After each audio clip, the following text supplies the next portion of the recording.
بسم الله الرحمن الرحيم وبه نستعين وهو خير المعين وصلى الله على سيدنا محمد وآله الطاهرين.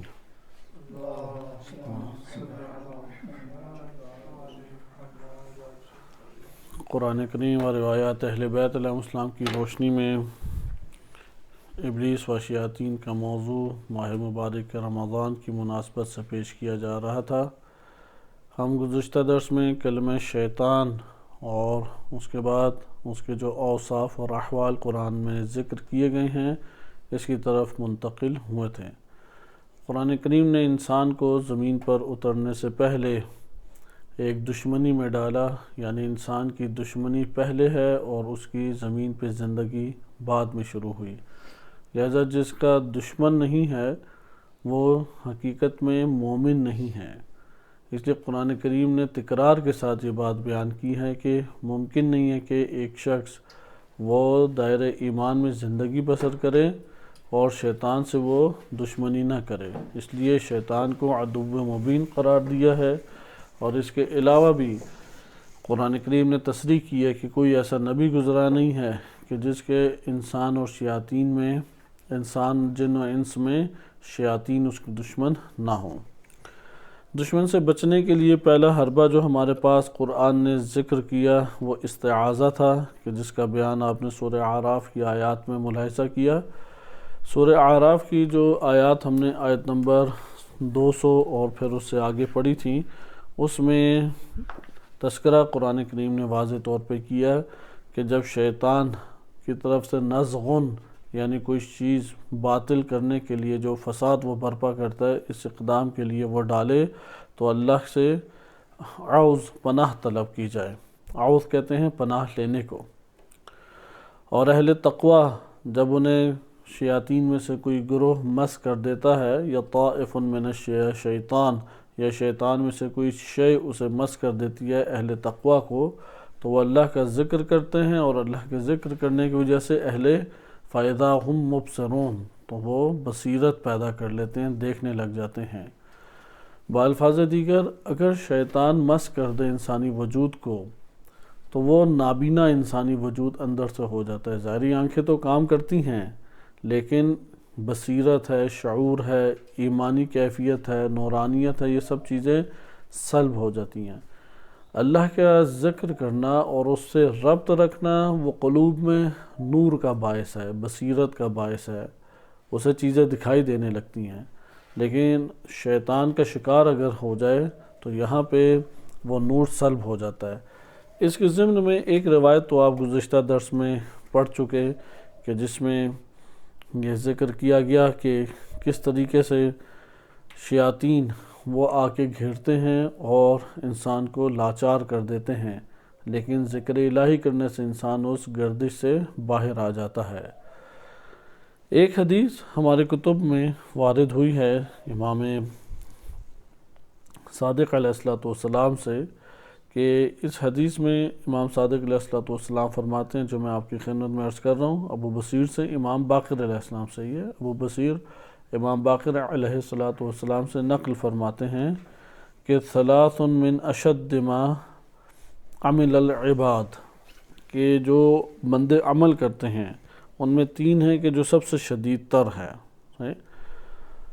بندے جتنے بھی اعمال انجام دیتے ہیں ان میں سب سے سخت ترین اعمال وہ تین ہیں،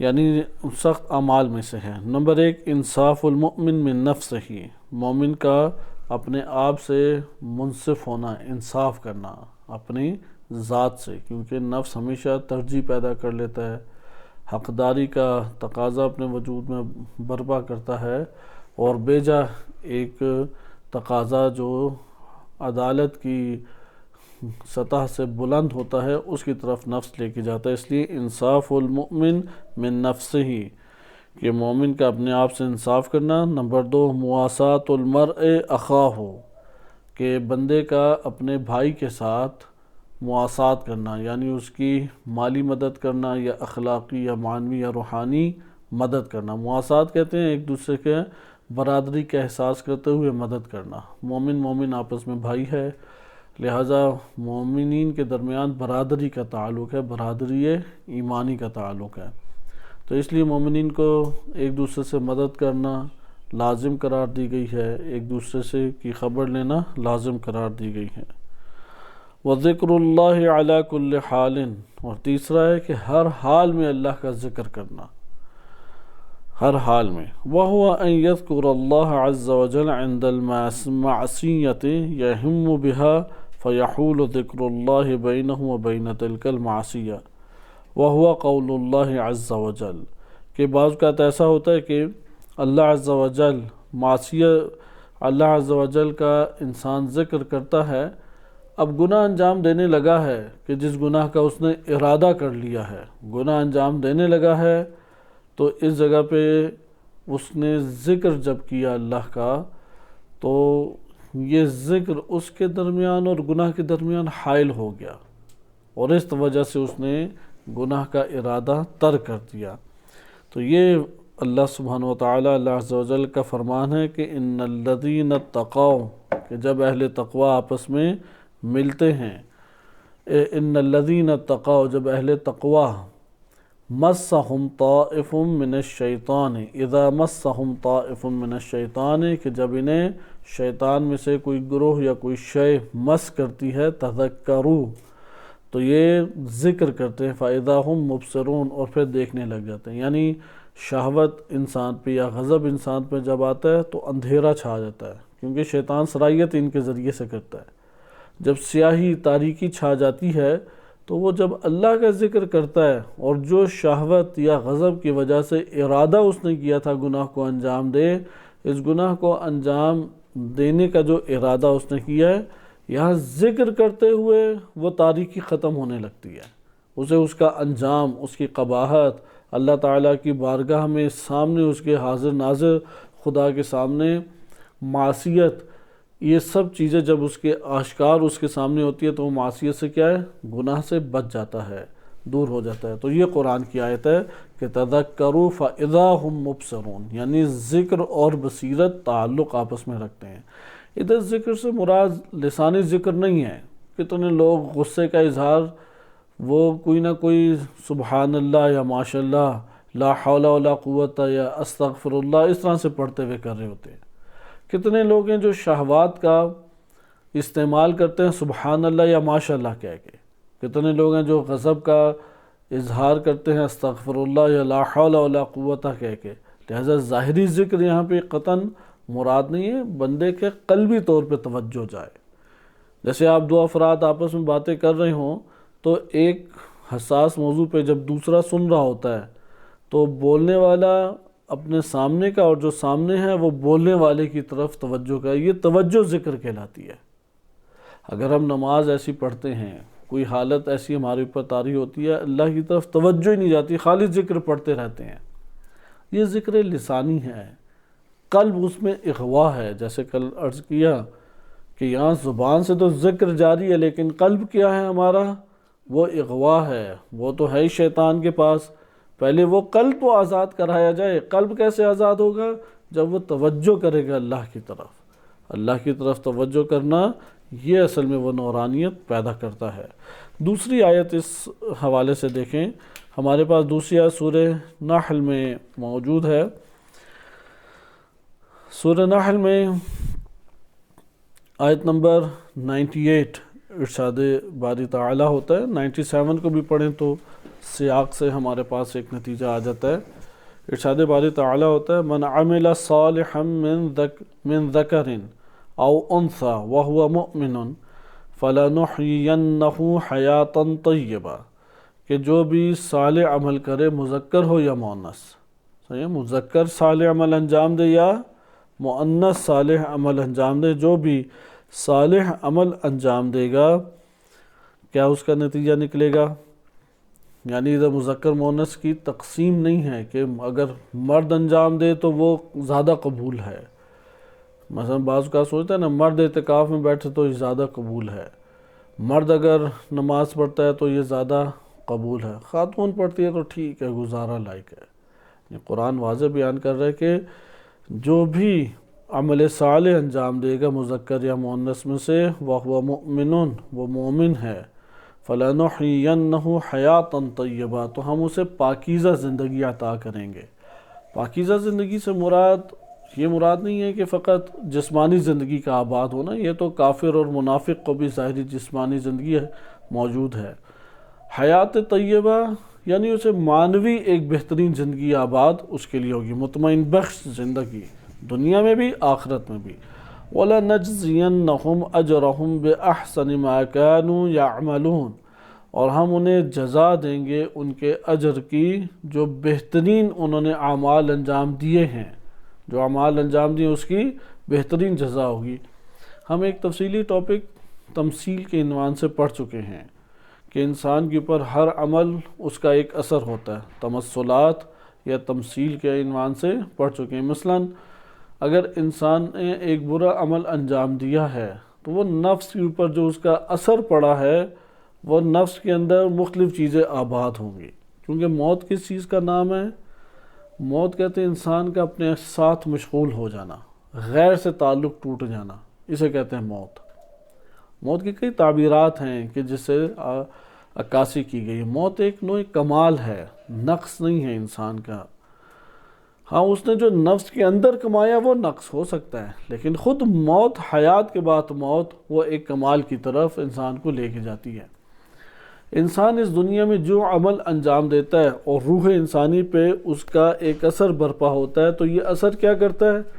جیسا عمل ہے ویسا اس کے اوپر ایک نوع اظہار سامنے آتا ہے، جیسا وہ عمل ہے اس کے ویسے ہی اثرات اور ویسے ہی اس کے نتائج اور آثار سامنے آتے ہیں۔ مثال کے طور پہ اگر کسی نے اپنے وجود میں نفرت کو پالا ہے، ایسے فرد کی نفرت کہ اسے محبت کرنی چاہیے تھی، ایسے فرد کے کینہ اور بغض کہ جس سے اسے نیکی کرنی چاہیے تھی، اب یہ جو اس نے اپنے اندر نفرت کا اثر وجود دیا ہے، اس کا نتیجہ کیا نکلے گا؟ اس کا نتیجہ یہ نکلے گا اسی کی نفس کی سرزمین سے ممکن ہے بچھو نکلے، ممکن ہے سانپ نکلے۔ اب یہ خوابوں میں بھی اسے تنگ کر رہا ہے، مرنے کے بعد بھی اسے تنگ کر رہا ہے، بھاگنا اور فرار کرنا چاہ رہا ہے، فرار نہیں کر پا رہا۔ یعنی آپ اگر خواب میں کوئی سورج، چاند، ستارے، آسمان، بلڈنگ، زمین، یہ ساری چیزیں دیکھتے ہیں تو یہ کس نے بنائی ہیں؟ یہ در حقیقت آپ کے نفس نے ہی بنائی ہیں۔ آپ نفس کی سرزمین پہ یہ سارا کچھ دیکھ رہے ہیں۔ یہ جو مختلف قسم کے وحشی درندے نکل رہی ہیں، کہاں سے نکل رہے ہیں؟ یہ بھی آپ کے نفس کے اندر سے نکل رہے ہیں، صرف نفس کی سرزمین سے نکل رہے ہیں۔ ایسا یہ وہ مطلب ہے کہ من عمل صالحا، مذکر اور مؤنث، کسی نے بھی عمل صالح انجام دیا، فہو مؤمن، جبکہ وہ اہل ایمان میں سے ہیں، ایمان کے ہمراہ صالح عمل۔ قرآن کریم نے ایمان کے ساتھ مزج کیا، جوڑا ہے عمل صالح کو، فقط عمل صالح مطلوب نہیں ہے، فہو مؤمن، در حالہ کہ وہ کیا ہو؟ مومن ہو۔ ایسے شخص کے لیے پاکیزہ زندگی ہے۔ کیا مطلب حیات طیبہ؟ حیات طیبہ یعنی اس نے اگر مثلا ایک عمل صالح نماز کو وجود دیا ہے، یا عمل صالح کسی مومن کی مدد کی ہے، خلق خدا میں سے کسی کی مدد کی ہے، یہ جو اس کا عمل صادر ہوا ہے اور اس کا اثر نفس پہ برپا ہوا ہے، نفس کے اندر کیا اثرات مرتب ہوں گے؟ بس اس کے لیے بڑے پرسکون ماحول اس کے سامنے آشکار ہو جائے گا۔ اس کے لیے مثلا بہتی نہریں ہیں، سرسبز درخت ہیں، مختلف طرح کے جو اس کے لیے مرغوب ایک زندگی کے وسائل ہیں، وہ سارے وسائل اسے اپنی زندگی میں خواب میں نظر آ رہے ہیں یا مرنے کے بعد نظر آ رہے ہیں۔ بس انسان کس کا محتاج ہوا؟ ایمان اور عمل صالح کا محتاج ہوا۔ اس سے اگلی آیت کیا ہے؟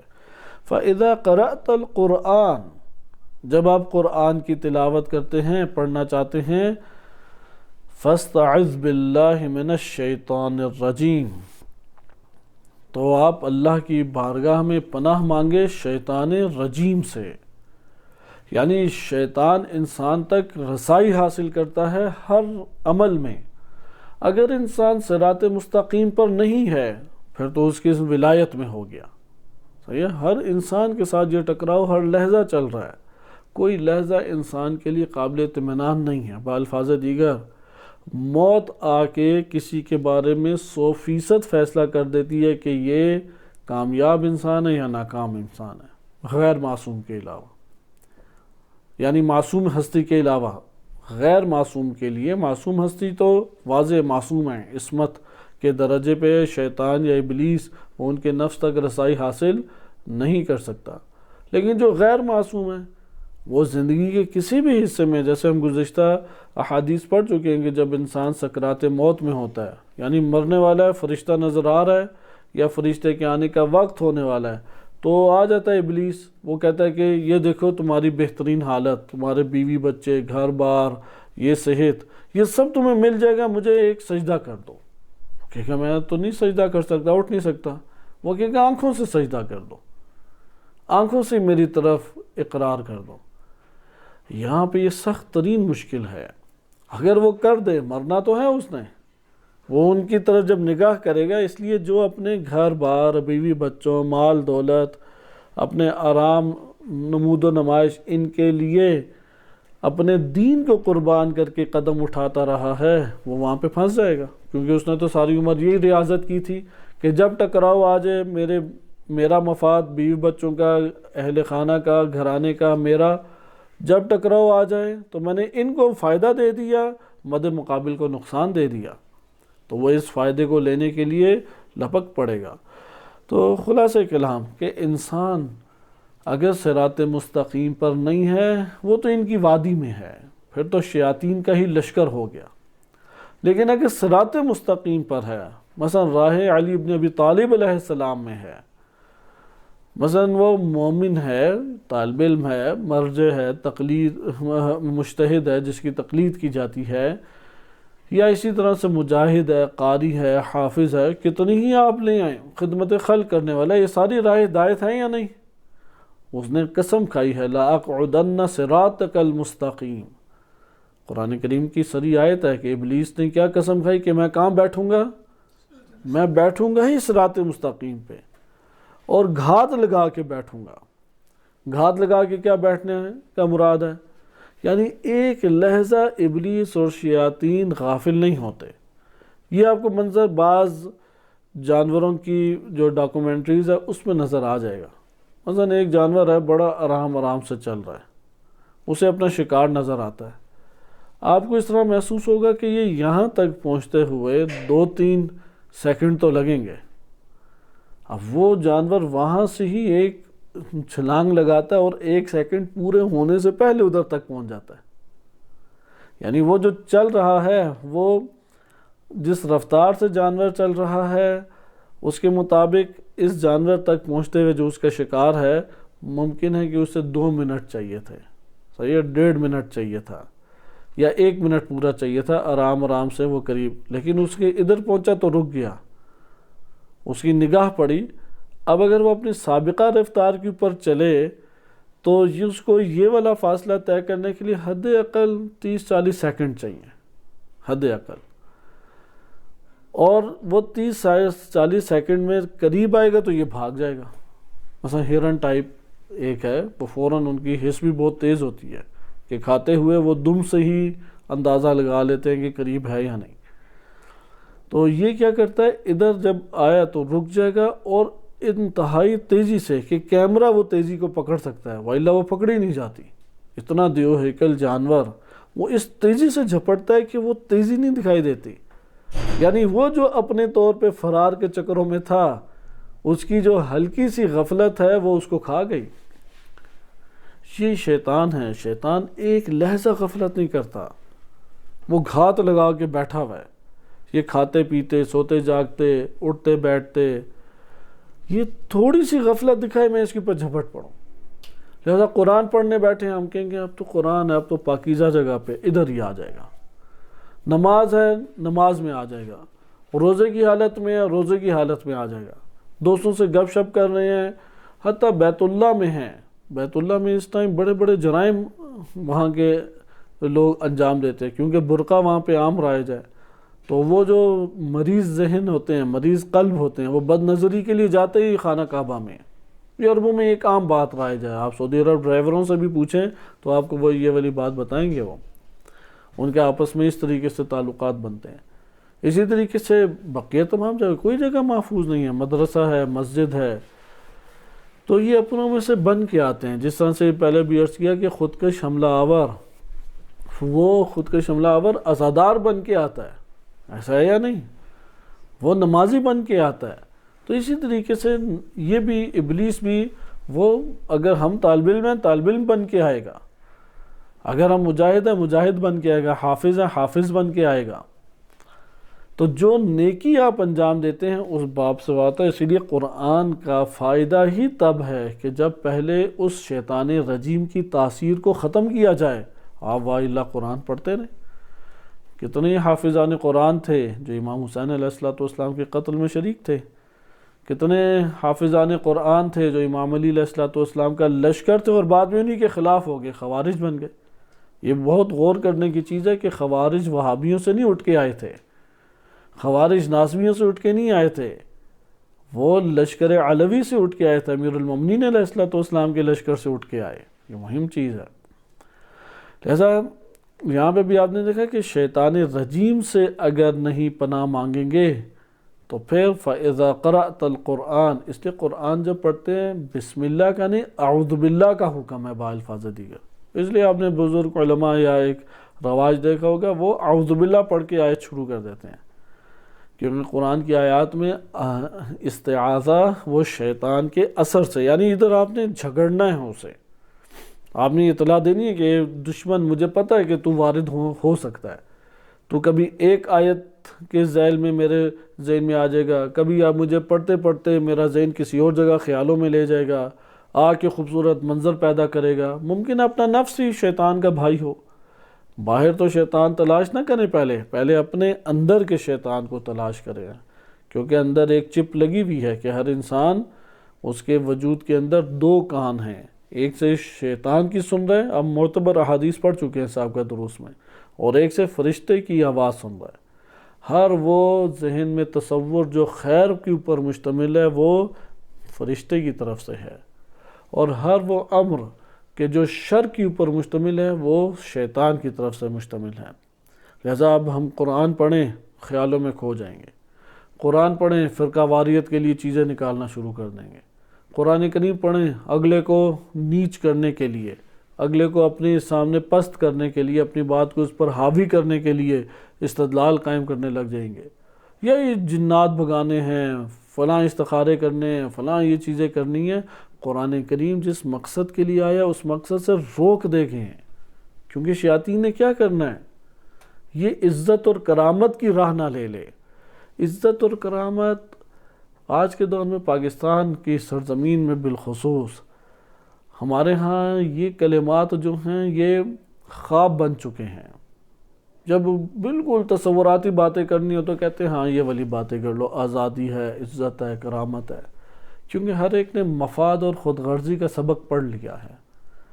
ہر کوئی چاہتا ہے کہ وہ بس اپنے لیے کرے، ہر بندے کو تھوڑا سا ڈرا دھمکا دیں وہ اسی جگہ پہ اسی طرح سے زندگی بسر کرنے لگ جاتا ہے. لہذا عزت اور کرامت اور شرف یہ انسان کا سرمایہ ہے.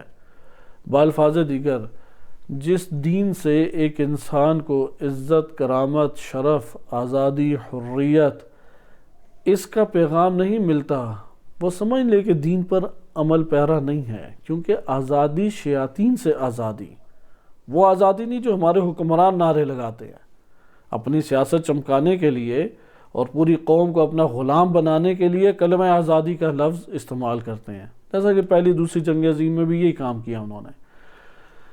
آزادی یعنی شیاطین کے پھندوں سے آزاد ہونا، آزادی یعنی مالداروں کے مال سے آزاد ہونا، آزادی یعنی گناہوں سے انسان کا آزاد ہونا، پست کاموں سے آزاد ہونا. مثلا قرآن فروخت کرنے لگ جائے، قرآن پڑھا کے پیسے لینا، مجالس کو فروخت کرنے لگ جائے، مجالس پڑھ کے پیسے لینا، بارگیننگ شروع کر دے، اتنے دو گے تو میں پڑھوں گا، اتنے نہیں دو گے تو میں نہیں پڑھوں گا. دین اور تعلیم اس کے باب اور اس کی راہ سے آنا اور پھر ایک کاروبار جمانا. دین اسلام اس نے بہت سارے طریقے، حلال طریقے رکھے ہیں کمانے کے، یہی طریقہ ہم نے اختیار کرنا ہے. بہت سارے لوگوں نے، اللہ تعالیٰ نے طریقے رکھے ہیں کہ ہم تک پیسہ پہنچایا جا سکے، لازمی ہے کہ یہ طریقہ ہم نے قرار دینا ہے. بہت سارے مثلا ہدیہ دے سکتا ہے، محبت کی وجہ سے ہمیں کوئی رقم منتقل کر سکتا ہے، ہبہ کر سکتا ہے، قرض دے سکتا ہے، وقف کر سکتا ہے، بہت سارے امور ہیں۔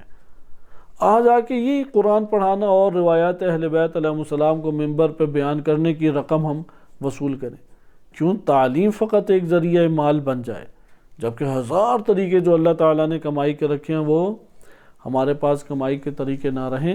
لہٰذا آپ نے یہ ملاحظہ کیا کہ یہ جو قرآن کی آیت ہمارے سامنے بات بیان کر رہی ہے، فَإِذَا قَرَأْتَ الْقُرْآنَ، قرآن کی جب تلاوت کرو تو شیطان رجیم سے پناہ مانگو۔ لیکن کب یہ ہوگا؟ زبان سے تو کہتے ہیں اعوذ باللہ من الشیطان الرجیم، شیطان رجیم سے پناہ مل جاتی ہے، پناہ تو نہیں ملتی، کیونکہ قلب اس کے ہاتھ میں دیا ہوا ہے۔ اگر قلب سے، دل سے، اپنے وجود سے احساس کریں کہ اے اللہ میں تیری بارگاہ میں آ گیا ہوں، اے اللہ میں تیری حفاظت میں آ گیا ہوں، یہ جو قلبی طور پہ وہ اپنا احساس کرے گا، یہ اللہ کی بارگاہ میں ہے، یعنی دشمنوں کے درمیان میں ہے، نرخے میں ہے دشمنوں کے، وہاں پہ اپنے وجود کے اندر کہ اللہ تعالیٰ تو حاضر ہے نا، اللہ سبحانہ و تعالیٰ تو خبیر ہے، سمیع ہے، علیم ہے، بصیر ہے۔ وہ اپنے وجود میں یہ جو احساس کرے گا کہ میں اللہ سبحانہ و تعالیٰ کے قبض قدرت میں ہوں، وہ میری تدبیر کر رہا ہے، وہ مجھے چلا رہا ہے۔ یہاں پہ پھر مکروا مکر اللہ، وہ اپنے جتنی بھی چالاکیاں چلتے رہیں، ایک اللہ کا بھی پلان ہے، ایک اللہ کا بھی منصوبہ ہے۔ امام خمینی رحمۃ اللہ علیہ پہ کتنے ہی خودکش قاتلانہ حملے ہوئے، خودکش تو نہیں، کتنے قاتلانہ حملے ہوئے، ہر حملے میں امام خمینی رحمۃ اللہ علیہ بچ گئے۔ حملے کا پتہ بھی تب لگتا اینڈ ٹائم کے اوپر، موقع پہ۔ ایک بندہ وہ بریف کیس لے کے آیا جایا کرتا تھا، قریبی بندہ تھا، واحد بندہ تھا کہ جسے کبھی چیک نہیں کرتے تھے، وہی بم لے کے گیا۔ تو وہ جو کمرے کے باہر دربان کھڑا ہوتا ہے، جوان سا لڑکا تھا، اسے پتہ نہیں کیا سوجی، اس نے کہا نہیں جا سکتے، دکھاؤ۔ اس نے کہا کہ ہر روز جاتا ہوں، دیکھتے نہیں ہو تم؟ کہتے نہیں، آج دکھا کے جاؤ گے تو جاؤ گے۔ وہ الجھ پڑے آپس میں، اس نے کہا میں نہیں جانے دوں گا جب تک نہیں دکھاؤ گے۔ تو وہاں پہ پھر وہ مجبوراً وہاں پہ تو میں ہو گئی، بحث مباحثہ ہوا، آواز گونجنے لگ گئی، تو یہ غصے میں پھر بندہ چلا گیا۔ جب بعد میں کسی مسئلے میں پکڑا گیا تو تب اس نے کہا کہ اگر وہ مجھے جانے دے دیتا تو یہ قصہ تمام ہو چکا تھا۔ لہذا اس طرح سے امام خمینی رحمۃ اللہ علیہ ابھی انقلاب کے لیے کاوشیں ہی کی تھیں، درس دیا کرتے تھے قم میں، تو قاتل کو بھیجا جو ان کے باہر نکلنے سے چند قدم کے فاصلے پہ اس نے اوپر گھر لیا ہوا تھا، اس کے اوپر انہوں نے کوئی ڈرامہ یا فلم بھی بنائی ہے۔ وہ 15 دن رہا یا 1 ہفتہ رہا ادھر، اور جب مارنے کا ارادہ 2-3 دفعہ کیا، ہر دفعہ ہی اس کا ارادہ ملتوی یا کوئی نہ کوئی رکاوٹ کھڑی ہو جاتی، یہاں تک کہ اسے جانا پڑا۔ لہذا آپ نے ملاحظہ کیا اسی طرح امام خمینی رحمۃ اللہ علیہ کہ ان کے بیٹے شہید ہو گئے، اصل منصوبہ تو ان کا تھا، تو وہ جوتے زیادہ تھے تو بیٹے نے وہ جوتے پہن لیے، اور وہ جو اس میں زہریلی کیلیں تھیں وہ اس کے پاؤں میں چبھی، اور شہید مصطفیٰ خمینی رحمۃ اللہ علیہ وہ شہید ہو گئے، جبکہ امام خمینی رحمۃ اللہ علیہ اس میں محفوظ ہو گئے۔ لہذا آپ نے ملاحظہ جب اپنے وجود کو اللہ کے حوالے کر دیں اور کہیں کہ اللہ میری تدبیر کر رہا ہے، یہاں پہ شیطان کے چنگل سے باہر آ گیا۔ اب فقر سے نہیں ڈرے گا، کیونکہ شیطان کہاں سے آتا ہے؟ وہ آ کے یہی دلاسے دے گا فقیر ہو جاؤ گے یہ کام کیا تو، آخر تم نے جینا نہیں ہے، تم نے اپنے گھر بار کو پالنا نہیں ہے، فلاں عالم کو دیکھو، فلاں کو دیکھو، وہ کتنا بڑا نام ہے، تم اس سے آگے نکل جاؤ گے کوئی علم میں، وہ بھی تو مجلس کے پیسے لے کے کیا مجلس پڑھا کرتا تھا۔ وہ زمانہ گیا کہ جب اللہ کے لیے مجالس پڑھی جاتی تھیں، وہ زمانہ گیا جب تعلیم اللہ کے لیے ہوتی تھی۔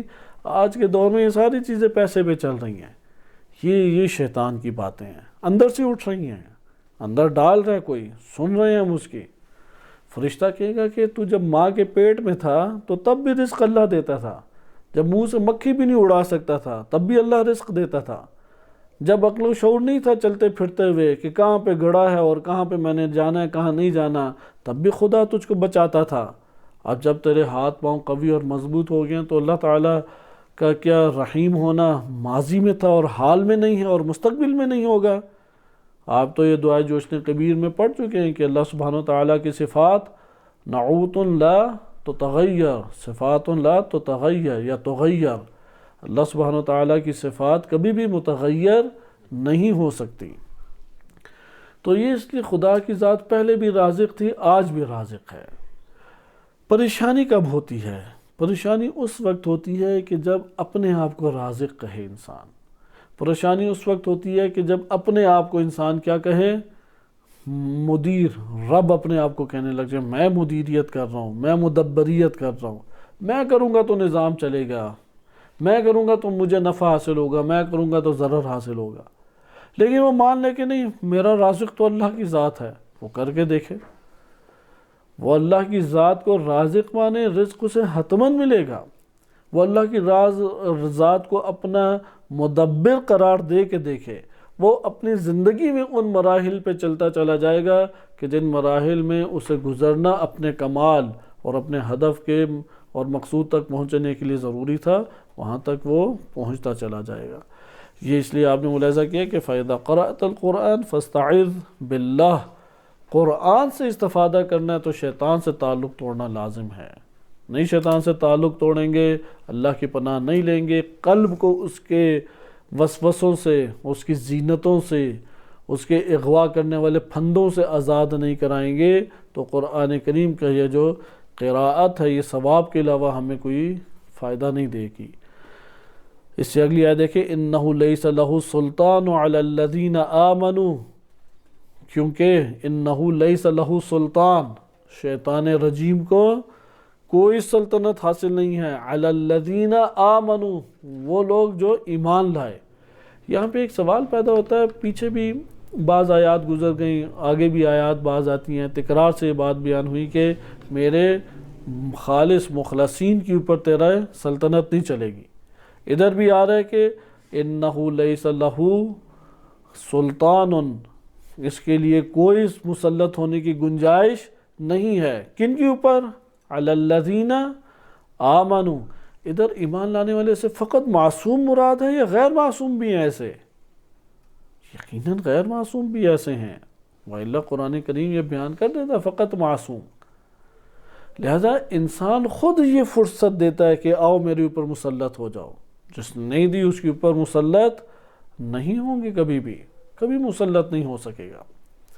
لہذا یہ جو قرآن کی کریم کی آیت ہے وَعَلَىٰ رَبِّهِمْ يَتَوَكَّلُونَ، اور ان لوگوں پر مسلط نہیں ہو سکتا کہ جو اپنے فقط اور فقط رب کے اوپر توکل کرتے ہیں. جس کا توکل رب پر ہو اسے خریدا نہیں جا سکتا، کیونکہ جو بھی خریدنے کے لیے آئے گا وہ اپنی طرف اسے دعوت دے گا. مومن جب اس کی طرف دیکھے گا تو کہے گا کہ کیا تیری طرف ہر چیز بقا میں ہے؟ کہے گا نہیں، میری تو ہر چیز باقی نہیں ہے. کیونکہ جب تو دیتا ہے تو کمی ہو جاتی ہے. وہ کہے گا ہاں کمی ہو جاتی ہے. جو تیرے پاس موجود ہے اور جو تو مجھے عطا کرے گا وہ فانی ہے یا نہیں؟ وہ تو فانی ہے. تو پھر کہے گا تجھ پہ میں کیسے اعتماد کر سکتا ہوں؟ تیرے پاس تو خود باقی رہنے والی نہیں ہے، تیرے پاس تو خود محفوظ رہنے والی نہیں ہے. تیرے پاس تو مجھے دے گا اور بچ جائے گی، اور بچ جائے گی تو تیری اپنی ملکیت میں تجھے فکر لاحق ہو جائے گی. میں جس مالک کے اوپر اعتقاد رکھتا ہوں وہ تو یبقا لا یفنا ہے، کبھی فانی نہیں ہوتا. وہ ذات تو ایسی ہے کہ عطا کرتا ہے تو اس کی ملکیت سے کچھ کم نہیں ہوتا، اس کا کچھ خرچ نہیں ہوتا، وہ تو ملکیت اسی طرح باقی رہتی ہے اس کی. لہذا مومن کو خریدا نہیں جا سکتا. خریدا اسے جا سکتا ہے کہ جو اندر سے ایمان کو کھو دیتا ہے. اگر ایمان کو کھو دے خریدا جا سکے. مثلا امام خوانی رحمۃ اللہ علیہ انہیں خریدا جا سکتا تھا. بچے کو قربان کر دیں، وہ کہیں گے بچے کو قربان کرو. ملت کی بات آ گئی، عزیز قریب ساتھیوں کی بات آ گئی. لیکن وہ دیکھیں بڑھاپے میں ایک قوی جذبے اور قوی دل کے ساتھ اللہ کی بارگاہ میں استقامت کے ساتھ موجود ہے اس راہ پہ. یعنی کس چیز نے ان کے اندر یہ استقامت برپا کر دی؟ شدت توکل، اللہ کی ذات کے اوپر توکل تھا، انہیں اعتماد تھا اللہ کی ذات کے اوپر. لہذا یہ ہے کہ جو یہ مومنین کا گروہ ہوتا ہے ان کے اوپر تو قرآن کی آیت واضح کہہ رہی ہے شیطان نہیں آئے گا. بس اگر ہم سے کوئی پوچھے شیطان سے بچنے کا طریقہ کار کیا ہے، ہمارے اوپر مسلط نہ ہو سکے، ہمارے اوپر غلبہ نہ حاصل کر سکے، ہم کیا اسے جواب دیں گے؟ ہم کہیں گے استعاذہ کرو. ٹھیک ہے، استعاذہ کا کیا مطلب؟ کہیں گے اپنے قلب کو شیطان سے آزاد کراؤ. اس کی زینتیں ہیں، تم ان زینتوں سے صرف نظر کرو. اس نے بہت سارے خیال، تمنائیں، خواہشات بھڑکائی ہوئی ہیں، اس نے تو بڑے بڑے مجتہدین کو گرا دیا، بڑے بڑے مجاہدین کو گرا دیا۔ ہم تو کوئی چیز ہی نہیں ہے اس راہ میں۔ بڑے بڑے عابد جن کی عبادتوں سے دنیا بھر کے لوگ متاثر ہوتے تھے، بعض مستجاب الدعوات تھے، جیسے بلعام باعور کا واقعہ، مستجاب دعا کرتا تھا قبول ہو جاتی، مثلا دعا کرے گا یا اللہ بادل آ جائیں، بادل آ جاتے، دعا کرتا تھا یا اللہ اس کو صحت یاب کر دے، ابھی باہر نہیں نکلتا تھا، صحت یاب ہو جاتا تھا مریض۔ ان کو گرا دیا اس ابلیس اور شیاطین نے۔ کیوں گرا دیا؟ اس کی زینتوں کی طرف توجہ کی۔ لہٰذا آپ نے ملاحظہ کیا کہ استعاذے میں فقط اعوذ باللہ اس معنی میں نہ ہو کہ میں نے زبان سے ادا کیا تو محفوظ ہو گیا۔ زبان سے ادا کر کے دیکھ لے، خالی محفوظ نہیں ہوگا۔ جو زبان سے جاری کر رہا ہے، جاری کرنے سے پہلے اپنے قلب میں اس کو وجود دے، اپنے قلب میں اپنے وجود کو کہ یہ اللہ تو ہر جگہ موجود ہے، یہ تو تیری ملکیت ہے، عباد تیرے ہیں، انک علی کل شیء قدیر، تو ہر شے پہ قادر ہے، تو سمیع علیم ہے، دیکھ رہا ہے، جانتا ہے۔ اب وہ اپنے آپ کو اللہ کے حوالے کر، میں اپنے آپ کو تیرے حوالے کرتا ہوں، میں ضعیف، فقیر، ناتوان انسان کیا کر سکتا ہوں؟ بس پہلی چیز یہ احساس ہے استعاذہ۔ دوسری چیز، کیسے شیطان رجیم سے بچیں گے؟ کیونکہ ہماری اصل لڑائی کس سے ہے؟ شیطان رجیم سے۔ وہی بندوں کو سامنے لاتا ہے دشمن بنا کے۔ وَإِلَّا تو کرۂ ارض پہ بنی آدم کا آپس میں رشتہ اولاد آدم اور برادری کا ہے۔ ہمارے دو رشتے ہیں آپس میں، ایک ہے آدم علیہ السلام، سب کا باپ ایک ہے آدم علیہ السلام۔ دوسرا رشتہ کیا ہے؟ ایمانی رشتہ برادری کا ہے، برادری ایمانی ہے، اور ایک برادری نسبی ہے۔ یہ دو رشتے آپس میں ہیں، لیکن اغوا کر کے چہرہ بنی آدم کا ہے، پیچھے شیاطین بول رہے ہیں۔ جیسے نہج البلاغہ میں کل ہم نے پڑھا کہ شیطان نے اپنے لشکروں کو جمع کر دیا ہے اور صفوں کو بچھا دیا ہے، اور اب یہ اس کے اشاروں کے اوپر ساری حرکتیں کرتے ہیں۔ شیطان نے ان کے نفوس کے اوپر آ کے انڈے دیے ہیں جن سے بچے نکلے ہیں۔ اب یہ جب بولتے ہیں تو یہ نہیں بول رہے، وہ پیچھے سے شیطان بول رہا ہے، یہ نہیں دیکھ رہے، پیچھے سے شیطان دیکھ رہا ہے۔ یہی ہے کہ یہ اغوا شدہ نفس ہے۔ بس پہلی چیز استعاذہ ہوگی۔ دوسری چیز کیا ہو گئی؟ ایمان۔ ایمان کی طرف بندہ بڑھے، ایمان کو وجود دے، ایمان کو مانگے اللہ تعالیٰ کی ذات سے۔ اگر ایمان نہیں مانگے گا، ایمان کا مطالبہ نہیں کرے گا، تو ہمارے یہ چند درس پڑھنے سے تو ایمان نہیں آ جائے گا نا۔ قرآن پڑھنے سے اگر فقط تلاوت قرآن سے ایمان آ جاتا تو خوارج نہیں ہونے چاہیے تھے، قاتلان امام حسین علیہ السلام نہیں ہونے چاہیے تھے۔ یہ دونوں یہودیوں اور عیسائیوں سے تو نہیں اٹھ کے آئے، یہ تو انہیں مشہور قبیلوں سے تعلق رکھنے والے افراد ہیں نا۔ ایک ہی قبیلے کے بعض افراد کیا ہے لشکر امام حسین علیہ السلام میں، بقیہ کہاں پہ ہیں؟ لشکر یزید میں، ایک ہی قبیلے کے، ایک ہی خاندان کے۔ لہذا زیادہ تر افراد تو کوفہ سے ہی آئے تھے، وہاں سے تو نہیں، دمشق سے تو فوج لے کے نہیں آئے، وہاں پہ کوفہ سے ساری کی ساری فوج بنی جس نے امام حسین علیہ السلام کو شہید کیا۔ اسی طرح خوارج ہیں، یہ تو امام علی علیہ السلام کا نعرہ لگانے والے اور اپنی گردن کٹانے والے تھے، صف اول کے مجاہدین تھے، کیونکہ ان کے ہاں گناہ کبیرہ سبب بنتا تھا ایمان سے کیا، اسلام سے باہر نکل جائے، تو اس لیے یہ جنگ سے فرار نہیں کرتے تھے، یہ ڈٹ کے جنگ لڑا کرتے تھے۔ بعض ہے نا ان کے پاس ٹوٹل معیار ہی ہوتا ہے ڈٹ کے جنگ لڑنا۔ ڈٹ کے جنگ تو خالد بن ولید بھی لڑا کرتے تھے۔ ڈٹ کے جنگ جو ہے وہ تو بڑے بڑے کفار مرہب جیسے جو رؤساء کفار تھے وہ بھی جنگ لڑتے تھے، خوارج بھی ڈٹ کے جنگ لڑتے تھے۔ ہاں ایک صفت اچھی ہے، ہم اسے برا سے بری صفت نہیں کہتے، اگر یہ صفت ایمان پر کھڑی ہو تو اچھی ہے، اگر یہ صفت ایمان کے دوش کے اوپر نہیں ہے تو بدماشی ہے، یہ تو طاغوتیت ہے، یہ تو فرعونیت ہے۔ ایمان ہے کہ جو نور کو وجود دیتا ہے، ہر صفت کے اندر جلا بخشتا ہے، نور لے آتا ہے۔ ایمان ہٹا دیں تو پھر تعلیم بھی کیا ہو جائے گی؟ یہ بھی ایک ذریعہ دہشت گردی ہے۔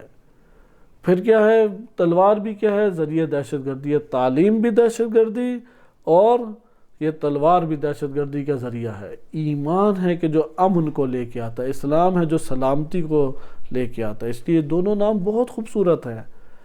اللہ سبحانہ وتعالیٰ نے اس دین کا نام کیا ہمارے لیے قرار پایا؟ دین کی زبان میں اسلام. جہاں اسلام ہے وہاں سلامتی ہونی چاہیے. اگر ادھر اسلام کے نام پہ قتل و غارت ہے، اسلام کے نام پہ گردنیں اڑانا ہے، تو پھر اسلام نہیں ہے. ایمان امن کو لے کے آتا ہے. لہذا آپ نے دوسری خصوصیت کیا دیکھی؟ ایمان مہم ہے. تیسری چیز اللہ پر توکل.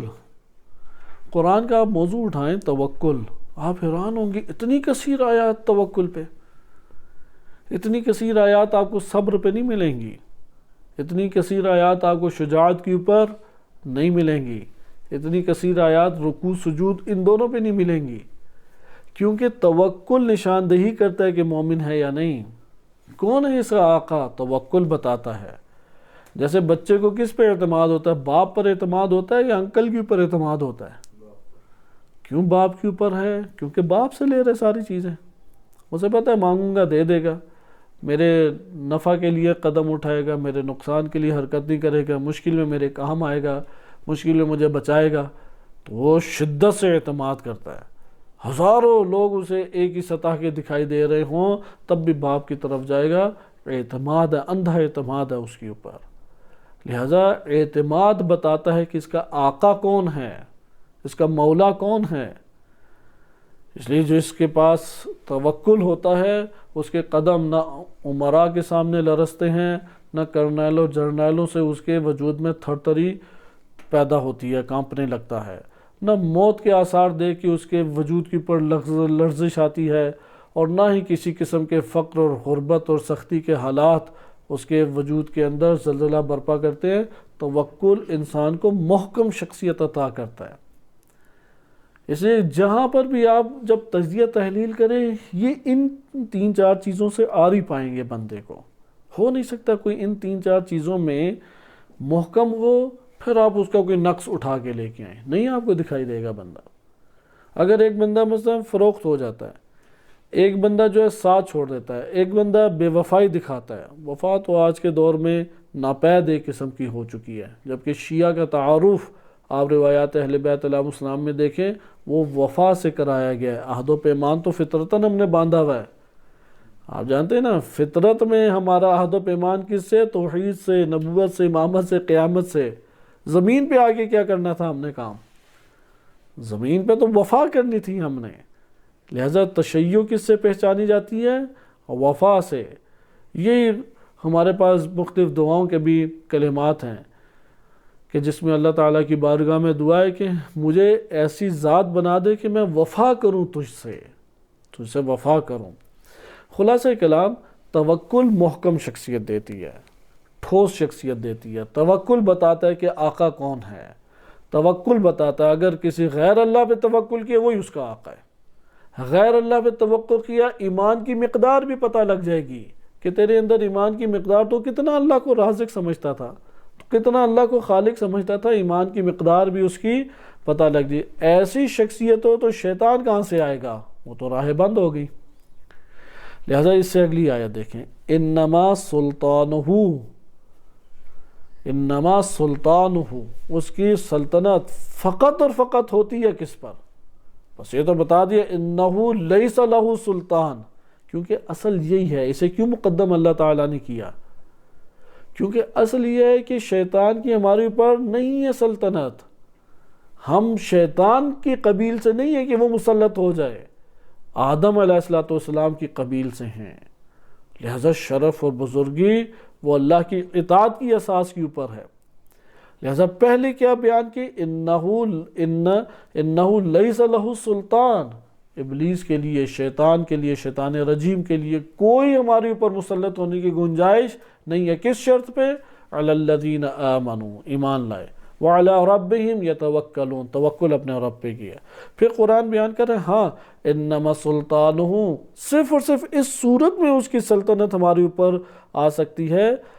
کس صورت میں؟ ان لوگوں کے اوپر اس کا مسلط ہونا ہوتا ہے علی الذین یتولونہ، جو تولا اس سے کرتے ہیں، محبت شیطان سے کرتے ہیں. اس ٹائم تو ہمارے ملک میں ایک فساد اتنا بڑھ چکا ہے کہ جو شیاطین ہیں ان سے محبت دین ہی کے نام سے ہوتی ہے. جیسے خان صاحب کی اب دعائے جوشن کبیر میں قربتاً لے عمران خان دعائے جشن کبیر پڑھی جانے لگی ہیں۔ یعنی جن پارکوں کے نام زمان تھے کہ امام زمان علیہ الصلوۃ والسلام کے تذکرے وہاں پہ وہ حق تو یہ بنتا تھا، لیکن جو اس زمانے کے طواغیت ہیں ان کے تذکروں کے اوپر وہاں پہ لیال القدر اور ایام رمضان المبارک اس کے پروگرام منعقد ہونے لگ جائیں۔ لہذا یتولونہ تولا اللہ تعالیٰ نے نہ رکھے سوائے اپنی ذات کے یا جو اللہ کے اولیاء ہیں۔ جس طرح ایمانی ایک برادری ہے، اسی طرح سے تولا کی اساس بھی اولیاء ایمانی ہیں، جن کے درمیان محبت کا رشتہ ایمان کی اساس پر ہے۔ ایمان نہیں ہے تو کچھ بھی نہیں ہے۔ ایک ہی علاقے سے ہو، ایک ہی بھائی ہو، ایک ہی خاندان کے ہو، جیسے نہج البلاغہ میں بڑا خوبصورت امام علی علیہ السلام کا جملہ ہے، یہ وہ صحیح طرح سے احساس کر سکتا ہے کہ جس نے ہمارے لیے تو یہ مورد آیا ہی نہیں، لیکن جو جملہ سنانے لگا اس کا احساس وہ کر سکتا ہے جس کے لیے یہ مورد آیا ہو اور اس نے استقامت دکھائی ہو۔ امام فرماتے ہیں کہ نبی صلی اللہ علیہ وسلم کے دور میں ہم اپنے ہی بھائی، چچا، باپ سے لڑا کرتے تھے، اور ان سے لڑائی کرتے ہوئے کبھی ہم ضرب کھاتے، کبھی وہ ضربے کھاتے، اور جب ہم انہیں قتل کرتے تھے تو اس سے ہمارے ایمان میں اضافہ ہوتا تھا، ہمارے ایمان میں اضافہ ہوتا تھا۔ کیوں؟ کیونکہ وہ تو نسبی برادری کا تعلق تھا، ایمانی برادری کا تھوڑی تعلق تھا۔ یہ جو تولا اور محبت تھی یہ تو نسب سے آئی تھی، نسب کی محبت تو ضعیف ہونی چاہیے، ایمان کی محبت غالب تھی ان پہ۔ ایمان غالب ہو تو وہ محبت کرے گا تو ایمان کی اساس پہ، ایمان نفس کے اوپر غالب ہو تو دشمنی کرے گا ایمان کی اساس پہ، ایمان غالب ہو تو برادری کرے گا ایمان کی اساس پہ۔ یہ دین کا تقاضا ہے، ایمان کی اساس کے اوپر قدم اٹھائے۔ اس کے مقابلے میں ہزاروں مکتب بنے آج کے دور میں، نیشنلزم بنا جسے آپ کہتے ہیں وطن پرستی، وطن ہماری ماں ہے، ہماری یہی جو دفاعی ادارے ہیں۔ جب انہوں نے ایمان کا درس پڑھا تھا پاکستان بن گیا، ہزاروں قربانیاں دیں کرۂ ارض کے اوپر۔ ایران سے پہلے دین اسلام کی خاطر اس سرزمین کے اوپر قربانی دی، اور قربانی دینے والے بھی آج کی اصطلاح میں انڈیا کے مسلمان تھے، نہ کہ پاکستان کے مسلمان، یہ تو اپنے ملک میں بیٹھے ہوئے تھے۔ لاکھوں قربانیاں دیں اور اتنی عظیم اور دردناک ترین قربانیاں، لیکن ایمان میں لغزش نہیں آئی۔ ایمان کی خاطر انہوں نے قربانیاں دی کہ پاکستان وجود میں آ گیا۔ لیکن یہ ہمارے دفاعی اداروں نے جب اپنے وجود کے اندر سودا کر لیا، اپنے افکار اور نظریات کا، اپنے اعتقاد کا سودا کر لیا، اور یہ سبق پڑھ لیا دھرتی ہی جی ماں ہوتی ہے، تو اس ماں کو فروخت کرنے والے سب سے بڑے اسی کے بیٹے نکلے۔ یہ جو ہمارے چیف اوپر آ کے بیٹھتے ہیں، یہ جو کرنیل اور جرنیل آ کے بیٹھے، انہوں نے سودا کیا ملک کا سب سے آگے۔ جیسے بھی آپ دیکھیں کہ جو چیف صاحب ہیں ہمارے، انہیں سب سے زیادہ خطرہ کیا انہی کا بیان ہے، مجھے اپنے فوجیوں کا خطرہ، کوئی مجھے مار نہ دے۔ جیسے بقیہ ممالک میں بھی اسی طرح فوج کے بندوں نے فوج کو مار دیا، تو ضیاء الحق کو کسی عوامی بندے نے تو بم فٹ نہیں کیا اس کے جہاز میں، فوجی نے جا کے بم فٹ کیا۔ پاکستان کی سرزمین بھی عجیب ہے، جو سب سے چوٹی کے افراد ہے قوت کے اعتبار سے وہی قتل ہے۔ لیاقت علی خان وزیر اعظم صاحب قتل، قائد اعظم کا بھی کہتے ہیں قتل۔ اچھا اس کے بعد بھٹو، وہ خود چل کے گیا، ایسا پریشرائز اسے کیا، خود پھندے پھانسی کے اوپر چل کے گیا۔ فرار ہو سکتا تھا، نہیں فرار ہوا، اسے پتا تھا جہاں فرار ہوں گا مار دیا جاؤں گا۔ بے نظیر بھٹو قتل، ضیاء الحق قتل۔ ان سے اوپر کے آپ بندے لے کے آئیں کون ہیں؟ جب غلط نظریے کو پڑھ لیں، اعتقاد میں آپ جب باطل پن کو لے کے آ جائیں، تو جو قوت آپ کے پاس ہو، ایٹم بم بھی کیوں نہ آپ کے پاس ہو، اس طرح سے چیل و خار قوم ہوتی ہے کہ بجلی نہیں ہے ادھر۔ یعنی جو ایک بم کئی سو سال پوری کی پوری ملت کو بجلی دے سکتا ہے، وہ قوم بیچاری بیٹھی ہے بجلی نہیں ہے۔ ابھی آٹے کے لیے ترس رہی ہے، کتنے ہمارے علاقے ہیں کہ آٹے کے اوپر جھپٹ رہے ہیں، آٹا ہی نہیں ہے کھانے کے لیے۔ لہٰذا ہم نے ملاحظہ کیا کہ جب فروخت کر دیں اپنے افکار ایمانی کو، تو پھر یہ حال ہوتا ہے انما سلطانہ علی الذین یتولونہ، تولا کیا انہوں نے، محبت کی، خود شیطان سے جا کے گلے لگائے۔ ابھی جیسے ہمارے ملک کے اندر ان سیاسی حکمران جانتے ہیں کہ ان کی سابقہ زندگی بھی شیطانی تھی اور حالیہ زندگی بھی شیطانی ہے ان کی، اور ان کے خوشنما شعار جو اچھے اچھے الفاظ والے ہیں، یہ شعار اپنی حاکمیت اور سیاست کو چمکانے کے لیے ہیں، لیکن جا کے تولا کرتے ہیں اور مومنین کے خلاف کیا کرتے ہیں؟ نفرت کا اظہار کرتے ہیں، مومنین کے خلاف دشمنی کا اظہار کرتے ہیں۔ یتولونہ، جہاں تولا شیطان سے ہوئی، شیطان مسلط ہو جائے گا۔ والذین هم بہ مشرکون، اور وہ لوگ، ممکن ہے کہ یہ حالیہ بھی ہو کہ جبکہ اور اسی کے وہم بہ مشرکون، یہی شیطان ہے، اسی کی سلطنت کے ذریعے یہ لوگ شرک انجام دیا کرتے تھے۔ یہ آپ نے ایک آیت دیکھی۔ اچھا، اس کے علاوہ 2 آیات ہمارے پاس استعاذہ کے حوالے سے رہ جاتی ہیں کہ بقیہ انشاءاللہ تعالیٰ میں آپ کی خدمت میں اگلے درس میں پڑھوں گا۔ تیزی سے خطبہ قاصعہ، اس سے ہم ایک حصہ پڑھ لیں تاکہ حدیث سے بھی جو ہمارا استفادہ ہے وہ کامل ہو جائے۔ البتہ اس میں تشریح نہیں کی جاتی، تشریح آپ کی خدمت میں گزر گئی ہے کہ ابلیس اور شیاطین سے تولا ان میں کھینچ کے لے جائے گا۔ باہر شیاطین کو نہ تلاش کریں، سب سے پہلے کہاں شیطان کو تلاش کریں؟ اپنے نفس کے اندر۔ باہر کے پکڑ کے کیا کرنے ہیں؟ اندر تو وہ بیٹھا ہوا ہے اور اندر سے ہی پھینک رہا ہے ساری چیزیں۔ اچھا، اپنے کے بعد کہاں تلاش کریں؟ اپنے ارد گرد۔ یہ جو آپ کو ممکن ہے استاد کی شکل میں، ممکن ہے کہ شاگرد کی شکل میں، طالب علم کی شکل میں، دوست کی شکل میں، والدین کی شکل میں، بہن بھائی، زوجہ، اولاد، قبیلے والے، محلے والے، ان کی شکلوں میں، انہی میں ہیں وہ شیاطین۔ اسے باہر تلاش نہ کریں۔ حابیل کے لیے کہاں تھا شیطان؟ یہ قابیل کی صورت میں۔ نوح علیہ السلام کے لیے کہاں تھا؟ یہ زوجہ اور بچہ کنعان کی صورت میں۔ ابراہیم علیہ السلام کے لیے کہاں شیطان تھا؟ وہ جو چچا بیٹھا ہوا تھا ادھر۔ نبی صلی اللہ علیہ وسلم، وہ تو ایک لسٹ ہے، پورا زمانہ ہی زمانے جاہلیت۔ اور ابو لہب کی بات آئی، جب قریبی شیطان بنے تبرہ بھی سخت ہے۔ آپ قرآن کریم میں دیکھیں گے کہ جن کے اوپر تبرہ ہوا ہے وہ قریبی ترین افراد تھے، قریبی ترین۔ مثلا نوح علیہ السلام نے بیٹے کے لیے کیا کہا؟ میں استغفار کرنا چاہتا ہوں، تو اللہ تعالیٰ نے کہا کہ یہ تیرے اہل سے نہیں ہے، یہ تیرے اہل سے نہیں ہے۔ اسی طرح سے نبی صلی اللہ علیہ وسلم سے دشمنی کرنے والے بہت سارے افراد تھے، لیکن تبرہ کس کے بارے میں ہوا ہے؟ تبت یدا ابی لہب وتب۔ قریبی کرے تو اس کے اوپر تبرہ بھی اس قدر شدید اور سخت ہے۔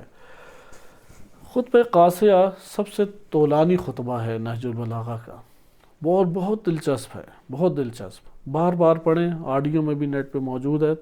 تقریباً 30 منٹ کا خطبہ اگر تیز پڑھا جائے، اگر آپ دیکھ کے پڑھیں تو خود سوچیں کتنا طولانی ہوگا۔ جیسے مکتوبات میں سب سے طولانی مکتوب عہد نامہ جناب مالک اشتر ہے، اور خطبات میں سب سے طولانی خطبہ قاصعہ ہے۔ خطبہ قاصعہ کے آغاز میں ابلیس کے حوالے سے امام علی علیہ السلام نے کچھ بیان کیا ہے۔ اس میں ابلیس کی مذمت، اس کے تکبر اور غرور، اور آدم علیہ السلام کے سامنے سر بسجود نہ کرنے، اس کا بیان ہے۔ اور پہلا فرد ہے جس نے عصبیت کا مظاہرہ کیا۔ امام علیہ السلام بیان فرماتے ہیں کہ نیچے سے ہم تھوڑا پڑھتے ہیں، اور اس کے بندوں میں جو ان صفات میں اس سے ٹکر لے اس پر لعنت کی، اللہ کی صفات میں جو ٹکر لے اللہ تعالیٰ سے، اور اسی کی روح سے اس نے اپنے مقرر فرشتوں کا امتحان لیا تاکہ ان میں سے فروتنی کرنے والوں کو گھمنڈ کرنے والوں سے چھانٹ کر الگ کر دے۔ یعنی اپنے فرشتوں سے امتحان لیا کہ ان میں سے کون سے ہیں جو غرور کرنے والے ہیں۔ فرشتوں کے بارے میں 2 آرائے ہمارے علماء میں پہلے بھی عرض کیا جا چکا ہے۔ ایک طائفہ کہتا ہے کہ فرشتے تمام کے تمام معصوم ہیں، آسمانی ہوں، عرشی ہوں، زمینی ہوں، تمام کے تمام معصوم ہیں۔ دوسرا جو قول ہے وہ عرفاء کی جانب سے زیادہ آیا ہے لیکن قابل دقت ہے۔ وہ یہ کہتے ہیں کہ فقط عرشی وہ معصوم ہیں، وَإِلَّا تمام سماوی فرشتے بھی معصوم نہیں ہیں، تمام زمینی فرشتے بھی معصوم نہیں ہیں۔ اور فرشتہ چونکہ نگاہوں سے پوشیدہ ہوتا ہے اس لیے اس کے اوپر جن کا اطلاق بھی ہوتا ہے، اور اسی وجہ سے ممکن ہے کہ ابلیس جو ہے وہ فرشتوں ہی کی قبیل سے ہو، اور جن اس کو اس لیے کہا گیا ہو کہ کیونکہ وہ آنکھوں سے دکھائی نہیں دیتا، جنین جیسے دکھائی نہیں دیتا، ماں کے پیٹ میں بچے کو جنین اسی لیے کہتے ہیں، آنکھوں سے دکھائی نہیں دیتا، مستور ہے، اس لیے فرشتوں کو یہاں پہ جیسے آپ ملاحظہ کر رہے ہیں ادھر کس کو تقسیم کیا گیا ہے؟ فرشتوں کو۔ یہاں پہ تو نہیں یہ کہا گیا کہ تمام فرشتے معصوم ہے، اس لیے میں عربی عبارت بھی پڑھ دیتا ہوں، ثم اختبر بذالک، پھر اسی وجہ سے اللہ تعالیٰ نے اسی سے اختبار لیا، امتحان لیا، کس کا؟ ملائکتہ، اپنے ملائکہ کا امتحان لیا، المقربین، جو اللہ کے مقرب ہیں ملائکہ، قریب کیے ہوئے ہیں، لیمیز المتواضعین منہم من المستکبرین، یعنی مقربین ملائکہ میں دو گروہ تھے، ایک کیا ہیں؟ جو مستکبر ہیں، اور ایک متواضع ہیں۔ متواضعین کو مستکبرین سے جدا کرنے کے لیے اللہ نے کیا کیا؟ امتحان لیا۔ اس وجہ سے اس خطبے کے اس اساس کی بنیاد پہ ہم کیا نتیجہ لیں گے؟ وہ جسے ہم جنات کی قبیل بعنوان انسان کے مقابل ایک ذات کہتے ہیں، اس کے مطابق اس قبیل سے نہیں تھا۔ فرشتے دو طرح کے ہیں، مقربین فرشتے دو طرح کے ہیں، ایک متواضعین ہے اور ایک مستکبرین ہیں۔ بہرحال یہ دونوں قول آپ مطالعہ کریں۔ مثلا آیت اللہ جوادی عاملی حافظہ اللہ تعالیٰ وہ تمام فرشتوں کو معصوم سمجھتے ہیں اور اسی کے قائل ہیں، اور انہوں نے اس کے اوپر کلام بھی تفصیلی کیا۔ علامہ طباطبائی رحمۃ اللہ علیہ کے کلام سے بھی اسی طرح سے ظاہر ہوتا ہے معصوم سمجھتے ہیں، لیکن بعض بزرگ شخصیات ہیں جیسے حوض علمیہ کے معروف استاذ عرفان شیخ حسن رمضانی حافظہ اللہ تعالیٰ، وہ شدید اصرار اور تاکید کے ساتھ اس بات کے قائل ہیں کہ تمام فرشتے معصوم نہیں ہیں، اور کان من الجن جو کہا گیا ہے وہ جن اس کے پوشیدہ ہونے کی وجہ سے، کیونکہ ملائکہ بھی پوشیدہ ہیں، کیونکہ ہر پوشیدہ چیز کو جن سے تعبیر کیا جاتا ہے، حتیٰ کہ رات جب چھا جاتی ہے کیا کہتے ہیں؟ اذا جنہ اللیل، جب رات چھا گئی، کیونکہ رات نے گم کر دیا، مستور کر دیا۔ تو یہ دور کو اپنے مطابق یہ آپ ذہن میں رکھیں گے، قابل تحقیق چیز ہے۔ اللہ تعالیٰ نے اس وجہ سے آزمائش لی، ابلیس کا اندر آزمائش پہ آشکار ہو گیا یا نہیں؟ ہم میں سے کوئی بشر ایسا ہے آزمائش کے بغیر اس کا باطن آشکار ہو جائے؟ اس لیے جو اپنے وجود میں دعویٰ کرتا ہے جس چیز کا بھی، آزمائش آ کے اس کی نشاندہی کرتی ہے کہ تم دعوے میں سچے تھے یا نہیں۔ پوچھتے ہیں نا امام حسین علیہ السلام کے ساتھ ایسا کیوں امتحان شدید رکھا گیا؟